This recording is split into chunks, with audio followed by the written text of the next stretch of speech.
Vamos falar nessa aula da Comac, né, a empresa estatal chinesa que faz aviões, né?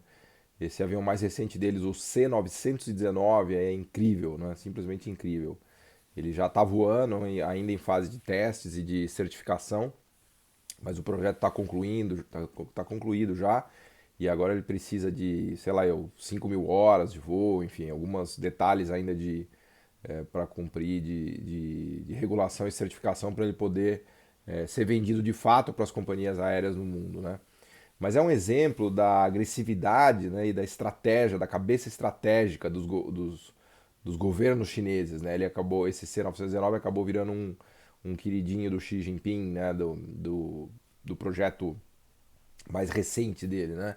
É, e a ideia dos chineses é usar esse avião, né, para abastecer o mercado que se estima seja de mais ou menos US$ 1 trilhão nos próximos 10 anos de compra de aeronaves, né?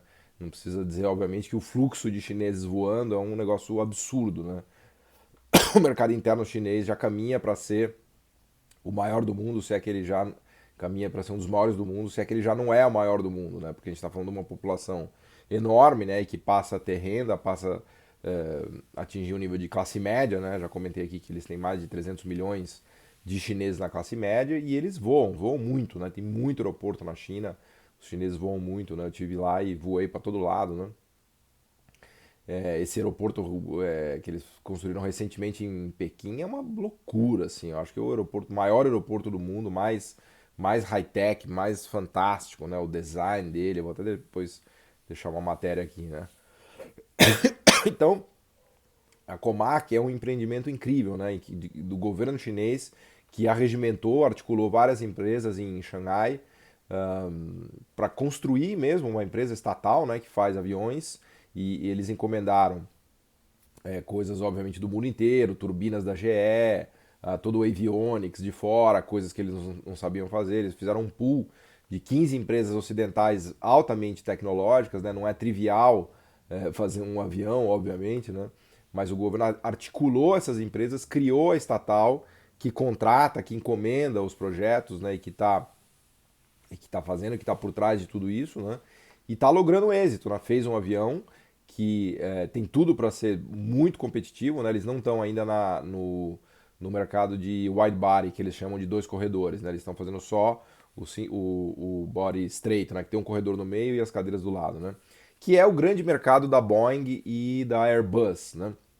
O grande, o grande mercado mundial, né, que carrega a Airbus e a Boeing nas costas, né, o grande produto de venda dessas duas empresas é esse avião chamado narrow Body, né, que tem só o corredor no meio e as cadeiras do lado. Que custa, pelos dados que eu estava vendo recentemente, custa 100 milhões, entre 100 e 120 milhões de dólares, um Boeing desse, e inclusive o 737 MAX, né, que foi o fiasco maior da Boeing, né, que pode ser inclusive o gatilho da derrocada da Boeing, né, depois, enfim, a companhia já vinha mal e com o coronavírus, depende do socorro americano, inclusive, né? Mas sempre foi o avião mais lucrativo, o 737, assim como o equivalente da Airbus, não me lembro agora se é o A320. São esses aviões mid-range, né, que fazem distâncias de, sei lá, voos de 4 horas, 5 horas, que são os que mais vendem no mundo para abastecer os mercados internos, né? Existe um duopólio na economia mundial, em que Boeing tem metade, Airbus tem metade, um duopólio poderosíssimo, né, que a Embraer tentou um pouquinho enfrentar, começando com os jatos regionais, mas já estava avançando nessa família de jatos maiores, né, acabou sendo comprada pela Boeing. A própria Bombardier também fez uma associação grande, né, a Bombardier canadense fez uma associação importante com a Airbus, né, mas é um mercado muito difícil de se penetrar. São, na verdade, duas empresas e dois países, né? Se é que a Europa é um país, na verdade, a Airbus é um consórcio, né? É uma empresa que é de um consórcio de países, né? Que tem empresas de vários países e participação, inclusive, de governos, né? Então, os chineses tiveram a coragem de montar a sua própria Boeing e a sua própria Airbus, trazendo tecnologia do Ocidente para o que eles não podiam fazer, e desenvolvendo a própria tecnologia deles localmente do que eles conseguiram fazer. Os russos também estão avançados, né? Eu diria que é o quarto país no mundo, né, junto com a Europa, Estados Unidos e China, o quarto país no mundo que está bem posicionado, já tem aviões comerciais, né? Lembra do Tupolev e tantas outras empresas russas, né? Que desenvolveram aviões, né? Claro que tem os caças, né? O Su, que é de uma empresa agora que eu não me lembro o nome da Rússia, e os MiGs, né? Os MiGs tradicionais, né? Para quem assistiu aquele filme lá do Tom Cruise, do como é que chama aquilo? Wings of Glory, não me lembro o nome, né? Mas enfim, os russos também sempre bem posicionados do ponto de vista tecnológico, né? E Brasil e Canadá, que o Canadá mais até à frente do Brasil, mas o Brasil com a incrível Embraer, né? Que foi um negócio que a gente desenvolveu aqui, né? Quando a gente estuda a história da aviação, né, a gente vê que o papel do Estado, a mão pesada do Estado é fundamental, né? É verdade que algumas empresas nasceram, por exemplo, a Boeing, né, uma empresa privada, mas todo o papel do orçamento, da defesa, né, do gasto de guerra e de desenvolvimento tecnológico sempre foi fundamental para essas empresas, inclusive nos Estados Unidos, né? Toda a grana do Pentágono de desenvolvimento de caças, né? Você pega a Lockheed Martin, né? É muita grana que se coloca no setor aéreo por objetivos de defesa e por objetivos tecnológicos, né? Inclusive me fez lembrar agora o caso do Gripen sueco, né? Também muita grana, encomendas do governo na Suécia, né? Inclusive tecnologias que a gente já falou aqui que são subproduto disso, né? Os radares, né, dos caças suecos acabaram ajudando a Ericsson a estar hoje capacitada a fazer 5G, né? Então toda a indústria da aeronáutica ela é fortemente dependente da demanda governamental, dos contratos governamentais e vamos dizer assim, de uma ação, de uma postura ativa dos governos, né? Então o que a China fez, num certo sentido, nada mais é do que todo mundo faz, né, em relação à aviação. É claro que a China é mais ostensiva e ela criou uma estatal mesmo para fazer aviões, né? Um pouco na linha mais próximo até da Rússia, né? Enquanto que nos Estados Unidos e na Europa a coisa é mais sutil, mais, vamos dizer assim, mais escondida, né? Tem um processo que corre na OMC da Airbus contra a Boeing, e a Boeing também processando a Airbus em relação a subsídios, né? Então a Airbus acusa o governo americano de ter dado de mais de 5 bilhões de dólares de subsídios para o desenvolvimento do Boeing 787, né? O Boeing 787, esse mais recente, que tem aquelas baterias de lítio que inclusive pegavam fogo, né? Mas ele é um avião super high-tech design, né? É o produto mais sofisticado que a Boeing fez, né? E com muita ajuda do governo, né? Então a Airbus, porque nessa briga, nesse duopólio, tem muita disputa comercial, de mercado, inclusive de agressão jurídica, litígio mesmo, né? Então esse processo na OMC aberto pela Airbus acusa a Boeing, eles chamam até o 787 de Subsidy Liner. Subsidy Liner, né, que é o avião que mais ganhou incentivos na história da indústria aeronáutica, segundo a acusação da Airbus. Né? E a Boeing, por sua vez, acusa a Airbus de receber vultosos subsídios do governo alemão, do governo francês, né? Lembrando que o consórcio que é dono da Airbus é um consórcio de vários países. Né? E quando você vê a história, inclusive, da Airbus, né, resgatando até. Desculpe, se a gente lembrar do Concorde, né? O Concorde foi um movimento principalmente da França, mas também com a ajuda dos ingleses, né? Da British Airways, né? Que eram as duas que tinham, Air France e a British Airways. Mas o desenvolvimento do Concorde teve uma mão pesadíssima do governo francês, né? E todas as tecnologias que foram desenvolvidas ali, de fly-by-wire, dos freios de carbono, né? Porque o Concorde ele tinha vários problemas, né? Mas um deles era o problema de você frear um bicho que acelerava tanto, né? É um pouco até do que eu comentei, acho que no filme já do Ford versus Ferrari, você vê quando você tem que frear um carro ou um avião a 300, 400 km por hora, o que acontece basicamente é que pega fogo no freio, porque a fricção é tanta, né, que aquilo vira uma brasa, né? E aí, se não me falha a memória, os próprios freios de carbono usados ainda no setor automobilístico vieram das pesquisas do Concorde, né? Que uma das grandes inovações do Concorde foram os freios de carbono, né? E o sistema de fly-by-wire, que de terra você conseguia controlar o avião, a hidráulica, né? A hidráulica de alta pressão, que eles chamam, que você consegue controlar a aerodinâmica, as asas, os flaps e tal, né? Enfim, avanços tecnológicos incríveis, né? Que vieram do Concorde, com o governo francês por trás, turbinando, e muito aprendizado que depois foi parar no colo da Airbus, né? Então, só para dizer que uma Airbus não surge porque um empresário francês acordou e resolveu fazer um avião, né? Assim como a Boeing também não, porque a Boeing sempre foi uma quase monopolista no mercado doméstico americano e os Estados Unidos sempre ajudou. O governo americano fez cair empresas no colo, por exemplo, a McDonnell Douglas, que acabou dando errado, né? Que fazia aquele MD-11, né? Fazia o famoso DC-10. DC-10 era o avião que eu ia para Portugal quando eu era pequeno visitar meus avós que moravam lá. A gente pegava um aviãozinho, um Electra, em Congonhas, ia para o Galeão, e no Galeão a gente pegava um DC-10 e o DC-10 voava até Lisboa, né? Tempos fantásticos, né? O DC-10, que também era, se me fala a memória, da McDonnell Douglas, que acabou praticamente falindo e foi parar na Boeing, né? E o governo ajudou, né? O governo deu grana, enfim. O governo americano, na hora H, ele salva, né? Ele salvou a GM, salvou a Ford na crise de 2008 e agora vai salvar a Boeing também. Então, quando a gente olha a história de todos esses países da indústria aeronáutica, como o que a gente vê na China hoje, né, a gente encontra sempre a mão do governo ali articulando. Lembra dos Estados Unidos, inclusive na NASA, né, quando eles começaram a fazer foguetes, a NASA tinha 4% do orçamento americano. Então muitas das tecnologias que depois vieram parar na Boeing, muitas, foram desenvolvidas pela NASA. Inclusive hoje você vai lá no Kennedy Space Center, que é o centro, né, até de onde se lançam os foguetes, ali no Cabo Canaveral. Você entra no Kennedy Space Center, tem lá Boeing, né? Patrocínio Boeing, né? Então, essa articulação, essa imbricação entre Boeing, NASA e o Departamento de Defesa e Pentágono é muito forte, né? Como é na China, né? A China também não é só para aviões, né? A marinha chinesa, o desenvolvimento desses novos porta-aviões, né? Então essa articulação é natural, né? Até mesmo no Brasil, a nossa Embraer se deveu a uma visão dos militares, né? Para quem estuda um pouquinho da história da Embraer no Brasil, foi uma ideia de dominar e conquistar o espaço aéreo brasileiro que acabou culminando na criação da Embraer, né? Toda a criação do ITA, do CTA lá em São José, foi todo um desenho na cabeça do governo, dos militares, né? é, que trouxe muita gente de fora, né, um pouco nessa coisa da China de pegar, de aprender a tecnologia, né, e a Embraer nasceu meio que no seio do ITA e do CTA, né, que são até hoje centros de excelência, de pesquisa, né, de geração de conhecimento de fronteira no Brasil, né, e daí veio a Embraer, que quase capotou no final dos 80 e início dos 90, só não quebrou porque o BNDES salvou. Graças a Deus que o BNDES salvou a Embraer. Depois ela abriu capital, deu uma bombada na bolsa e virou essa potência que era, né?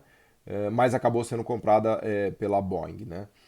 Então, a indústria aeronáutica no mundo tem esse perfil, né, do governo articulando, né, do governo ajudando e tomando um risco gigantesco. Né? E na China, mais do que nunca, né, pelo que a gente tem visto aqui no curso, é do perfil do governo chinês, né, da inteligência estratégica do governo chinês de, enfim, criar esse tipo de empresa. Né? Então, assim como ele fez com o Tianjin, né, quando ele fez toda a coisa dos celulares, de toda a parte de eletroeletrônicos, né, de equipamentos médicos, né, a gente vai falar em outras aulas sobre o plano de futuro, né, do governo chinês em relação ao que ele considera setores-chave, né? Então, ainda na tradicional linhagem dos planos quinquenais, se vocês quiserem, né, que o Elias nos explicou e nos ensinou tão bem, né? Eles têm muito essa visão de futuro, né? Quais são os setores estratégicos que o governo chinês vai investir, vai ajudar, vai articular a infraestrutura, vai dar subsídio, vai dar crédito, né? Aqui no Brasil você fala setor estratégico, o economista já tem urticária, fala, puta, setor estratégico é coisa de economista, desenvolvimentista que destruiu o país, né? Então, no Brasil você falar setor estratégico é palavrão até, né? Sendo que a gente sabe que no mundo todo existem setores que têm mais intensidade tecnológica, que têm mais capacidade de aprendizagem, né, de desenvolvimento de máquinas, de equipamentos, que gera mais, inclusive, poder de monopólio, lucro, economia de escala, economia de escopo, né? Então, é evidente que os setores não são idênticos, né? E o setor da aeronáutica é um setor altamente estratégico, né? Para não, mesmo ignorando a coisa da defesa, né, da importância da defesa do território, enfim, de você ter como acessar o seu território e defender seu território com tecnologias próprias e ferramentas próprias, mas mesmo sem entrar nesse âmbito de defesa e de soberania, só pensando em tecnologias que são subprodutos, né? Coisas que o seu sistema produtivo acaba aprendendo a fazer por conta da capacidade de fazer um avião, né? Então pensa numa turbina, um negócio que gera 100 mil cavalos de potência para levar o avião para o ar, né? Imagina a engenharia, a capacidade técnica que você precisa ter, né, e que no momento os chineses estão desenvolvendo, integrando com todo outro know-how, né, das outras indústrias que eles estão desenvolvendo. Então, o governo chinês ele vai meio que como ponta de lança, né, nesses setores para puxar na frente essas empresas, né? Em muitos casos tem que ser empresa estatal pelo volume, pela escala, né? Pela grana que precisa se colocar, né, na Comac. Eles gastaram quase 3 bilhões de dólares para fundar a companhia. Foi o governo chinês que fundou essa companhia estatal, colocando mais de quase 3 bilhões de dólares, né? Então, em alguns setores e algumas empresas, realmente precisa de uma força bruta, né? Força bruta que o governo chinês usa sem a menor timidez, né? Então, esse é mais um exemplo, né? Eu queria destacar aqui, essa é uma aula rápida, mas eu queria destacar, a gente está fazendo aqui um tour, né, pelos casos de sucesso da China, né? E caso de sucesso é sempre um produto final que conquista o mundo, né? Que conquista mercados no mundo e na própria China, né? Então a gente já viu carros chineses, smartphones chineses, computadores chineses, eletroeletrônicos chineses, equipamentos médicos chineses, aviões chineses e barcos também, navios avançam de maneira muito rápida também, né? Então a gente tem um rol de casos incríveis, né, de sucesso produtivos da China, com essa articulação incrível entre Estado e mercado e capitalistas chineses e participação do sindicato e do Partido Comunista no board das empresas, tomando decisões e inclusive decidindo quem é promovido, quem não é, quais são os executivos de destaque, né? Então essa coisa, esse capitalismo híbrido, né, que o Elias tão bem explica pra gente, né, e que não é fácil de entender, né, mas que tem um resultado fantástico, né? O resultado não é resultado no sentido de colocar um cachorro no espaço, né, a Laika, como fizeram os russos, né? Que, claro, com a potência de grana e de busca tecnológica, todo o governo consegue. Agora, o sucesso chinês não, o sucesso dele é de produtos que o mercado ama, né? Esse que é fantástico, né? Que você pega um Xiaomi da vida, você pega esses novos carros, esses SUVs que eles estão produzindo, você pega um Huawei, né? Na aula de smartphones a gente falou, né? A própria Samsung está retroagindo na China com medo e com falta de capacidade de competir com a Huawei, né? Eles estão mudando a estratégia dele, focando em semicondutores, meio que tirando o time de campo de celulares. Vejam vocês, a Samsung meio que tirando o time de campo de celulares para focar em outros negócios que são mais lucrativos, principalmente com medo dos chineses que estão muito agressivos e muito eficientes. Você pega a Oppo, né, que é outra empresa de smartphones chinesa, você pega a Vivo, né? Tem empresas incríveis lá, incríveis, né? Então é isso que eu tenho destacado, por isso que esse bloco do curso chama Incríveis Casos de Sucesso, né? Porque eu não canso de me surpreender, né? De ver essa opulência, né?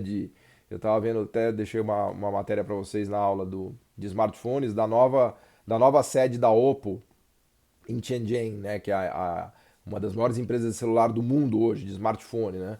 E eles fizeram um prédio, assim, um negócio totalmente design, high-tech, assim. Ali é o século XXI, né? Eu, no Brasil, em São Paulo, me sinto quase no século XIX, do jeito que a coisa anda, né? E lá, e olhando para a China, você vê... Ali você entende o que é o século XXI, né? Do ponto de vista de avanço tecnológico, né? Então, o nosso querido C919 da Comac, né? É um avião, claro, ele ainda não está certificado, enfim, a ideia dos chineses é vender para a África, para a Ásia inteira, para todas as companhias, porque o C919 vai sair por 50 milhões de dólares, então eles conseguem fazer um avião que é a metade do preço do Boeing equivalente, do Airbus equivalente, né, que é entre 100 e 120 milhões de dólares. Então imagina se você tem um avião redondinho que funciona, que não cai, até porque agora o 737 MAX cai, né, que eles fizeram aquela pataquada de aumentar a turbina, né? Porque o 737 funcionava redondinho. Aí eles inventaram de aumentar a turbina dele para ele voar 1.000 km a mais. Por isso que ele virou 737 MAX. Quando eles aumentaram a turbina, eles mudaram a altura do avião, né? Porque a turbina era grande e ela batia no chão. Aí eles tiveram que mudar a altura do trem de pouso. E eles fizeram algumas mudanças ali que mexiam na aerodinâmica do avião. E a aerodinâmica, isso eu li, enfim, eu gosto de ler essas coisas, né? Tem várias pesquisas aí, enfim, se vocês fizeram uma pesquisinha nisso, vocês vão chegar nessa história. Quando eles começaram a mexer com isso, eles tornaram a aerodinâmica do avião instável. Então o avião ele é um bicho meio instável, o 737 MAX. E aí eles começaram a botar correções de software, né? Sistemas que ficam meio que tentando corrigir o flap, a velocidade e tal para estabilizar o avião. Mas, puta, quando dá a tela azul no avião, o avião cai, né? Porque ele é aerodinamicamente instável. O desenho dele virou meio um Frankenstein, assim, né? Então, enfim, isso, puta, tá destruindo a Boeing, né? Tá destruindo a Boeing. Agora, o meu ponto é, imagina esse C919 arrumadinho, redondo, baratinho, com certificação, pela metade do preço, né? Os chineses vão vender isso daí a dar com pau, vão produzir, se tudo der certo, ainda não deu porque faltam certificações finais, né? Mas se tudo der certo, vai ser um hit explosivo, assim, em 2025 e 30 a gente só vai estar ouvindo falar da Comac do C919, né? Porque ele, do jeito que ele foi concebido e com a competência e com a competitividade, com a eficiência dos chineses para produzir, né? Um avião que sai a metade do preço daquele praticado pelo duopólio mundial, né? O duopólio Airbus-Boeing, né? Essa é a maior ameaça já vista na história da aviação, né? O Comac é a grande ameaça ao duopólio secular Airbus e Boeing, né? É evidente que ninguém vai comprar a Comac, né? Como veio aqui a Boeing e comprou a nossa gloriosa Embraer, né? Porque, enfim, aqui no Brasil a cabeça é outra, né? Mas então fica registrado aqui mais esse caso incrível do C919, da Comac, um hit também, uma produção, tudo leva a crer que vai ser uma produção acertadíssima, né? E uma ideia genial dos chineses. Né? Obrigado.